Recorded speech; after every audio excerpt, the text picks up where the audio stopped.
நடிகர் அஜித்குமாரோட தாயார் மோகினி மணி 84 வயதில் கிட்டத்தட்ட 2 நாளுக்கு முன்னாடி தான் இறந்தாங்க. அது மட்டும் இல்லாமல் அவங்களுடைய இறுதி சடங்கில் முதல்வர் விஜயை நேரடியாக கலந்துக்கிட்ட விஷயம் பெரிய ஒரு விஷயமா பார்க்கப்பட்டுச்சு. அது மட்டும் இல்லாமல் அவங்க கூட ஒரே காரில் நடிகை த்ரிஷாவும் வந்திருந்தாங்க. இந்த விஷயம் இன்றைக்கி சமூக வலைதளங்களில் ஒரு பேசுபொருளாக இருக்குது. என்னதான் இன்றைக்கி அவருடைய ஆட்சியில் பல்வேறு பாசிட்டிவான விஷயங்கள் நடந்திருந்தாலும் நிறைய மாற்றம் நிறைய புது புது விஷயங்களை இன்றைக்கி ஆட்சியில் புகுத்தி செயல்பட்டு இருந்தாலும் அவருடைய அந்த வழியை இன்னைக்கு நிறைய இளைஞர்கள் ஃபாலோ பண்ணிக்கிட்டு வராங்க. அந்த வகையில் நடிகை த்ரிஷா கூட அவர் வந்தது அப்படிங்கிறது இன்னைக்கு சமூக வலைதளங்களில் மிகப்பெரிய பேசுபொருளாக இருக்குது.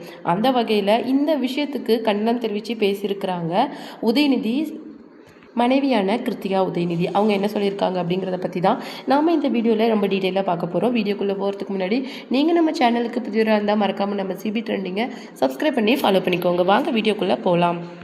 இன்றைக்கி ஒரு நடிகராக இருந்து இன்றைக்கி முதல்வர் ஆயிருக்காரு. அந்த வகையில் அவர் நடிகராக இருக்கும்போதே அவரை நிறைய தொண்டர்கள் அதாவது இளைஞர்கள் ஃபாலோ பண்ணிக்கிட்டு வந்தாங்க. அந்த வகையில் இன்றைக்கி முதல்வராக இருக்கிற அவரை நிறைய லட்சக்கணக்கான தொண்டர்கள் இன்றைக்கி ஃபாலோ பண்ணிகிட்ருக்காங்க.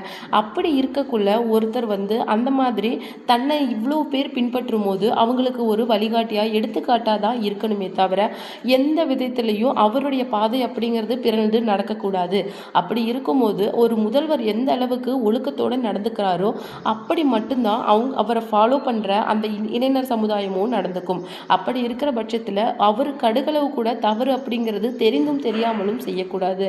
ஆனால் அப்படிப்பட்ட ஒரு தவறை தான் இன்னைக்கு முதல்வர் செஞ்சிருக்காரு அப்படிங்கிற மாதிரி இன்னைக்கு விஜய் மேலே ஒரு விமர்சனத்தை வச்சிருக்கிறாங்க கிருத்திகா உதயநிதி. மக்களோட விருப்பம் இருக்கிற வரைக்கும் மட்டும்தான் உங்களால் முதல்வராக நீடிக்க முடியும். மக்கள் விருப்பம்ங்கிறது மாறாத அளவுக்கு ஒரு முதல்வர் நடந்துக்கணும் அப்படிங்கிற மாதிரியும் சொல்லியிருக்காங்க.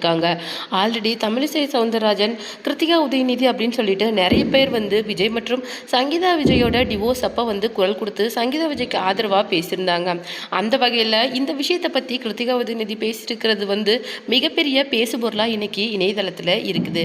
அது மட்டும் இல்லாமல் தமிழிசை சவுந்தரராஜன் சங்கீதா விஜயோட டிவோர்ஸ் அப்போ கண்டிப்பாக நான் சங்கீதா விஜய்க்கு ஆதரவாக இந்த விஷயத்தில் நான் நிற்பேன். ஏன்னா ஒரு பெண்ணுக்கு இந்த மாதிரி விஷயங்கள் எந்த அளவுக்கு முக்கியம் அப்படிங்கிறது எல்லாருக்குமே நல்லாவே தெரியும். ஏன்னா சமூகத்தில் கணவன் மற்றும் குழந்தைகள் அப்படின்னு சொல்லிட்டு ஒரு அங்கீகாரத்தோடு வாழக்கூடிய ஒரு பெண்ணுக்கு இன்னைக்கு ஏதோ ஒரு விதத்தில் ஒரு மனக்கசப்பு ஏற்பட்டிருக்கு. அவங்க கிட்டத்தட்ட 4 வருஷங்களாக டிப்ரெஷனில் இருந்திருக்காங்க அப்படின்னு சொல்லிட்டு மனமுடிஞ்சு சொல்லும் போது கண்டிப்பாக அவங்க சைடு ஆதரவாக நிற்கணும்.